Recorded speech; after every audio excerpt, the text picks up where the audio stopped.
Hi, my name is Alex Swope, and today we're going to be talking about the whistleblower, which is the Harry Markopolos story. So first, let's give you a little bit of background of who Harry Markopolos is. He is an unknown accountant in the time in the mid 1990s to early to mid 2000s in the Boston community. And one day he was challenged by his boss to replicate some of the successes and the strategies used by Bernie Madoff, who was an investor in New York City. So what Harry did is he used a computer analysis based off the supposed trades of Bernie Madoff and discovered that Madoff was making money regardless of how the market trended, whether it was up or whether it was down. With this being in mind, he figured this was fraud and immediately reported this to the SEC. So now going and following the IMA resolution of ethical conflict, what are some of the similarities that we find that Harry did that was in line with this? Now there's three distinct steps used in the resolution of ethical conflict, which is discuss issues with immediate supervisor.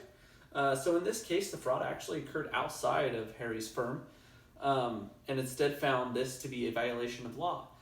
This is also in this first step that if this is a violation of law, that it is appropriate to go outside of the firm in order to have this resolved. Second is to clarify relevant ethical issues by initiating a confidential discussion. All the discussions that Harry had with the SEC was in a confidential environment, sent reports of his evidence in a confidential manner because he wanted to share his concerns of fraud for those people that were investing in Bernie and also those people who potentially could be investing in the scheme of Bernie Madoff. Third is to consult legal counsel as to the legal obligations and rights. Now in this case, it doesn't directly say that's what Harry did. He didn't go directly to his legal counsel and ask how things were done, but he did seek how he potentially could gain some sort of financial successes or financial benefit in turning over this fraud. So it's not clear on if he did reach out to his personal legal team. Next, let's talk a little bit about the advice from Badaracco, who wrote "We Don't Need Another Hero." Now, Badaracco really talks about how ethical leaders don't have to be so rash in their decision making. But a lot of the effective leaders, ethical leaders, are actually quiet in the things that they going about things. So some of the advices that Badaracco talks about is, first is to put things off until tomorrow. Not everything needs to be done right away, not in a rash decision making, but to buy time to find the best way to go about a certain situation. Now, in Harry's case, it took him 8 years to resolve. It wasn't a thing that happened overnight. He went back to the SEC 5 different times and presented evidence every time showing the red flags of fraud. Second is to pick your battles.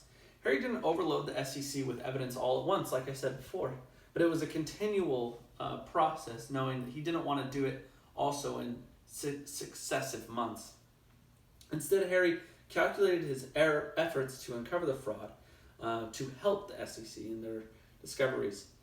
Third is to bend the rules and don't break them. In this case, Harry didn't really need to bend any rules, but he was really looking to help the rules being broken be found. And last is to find a compromise.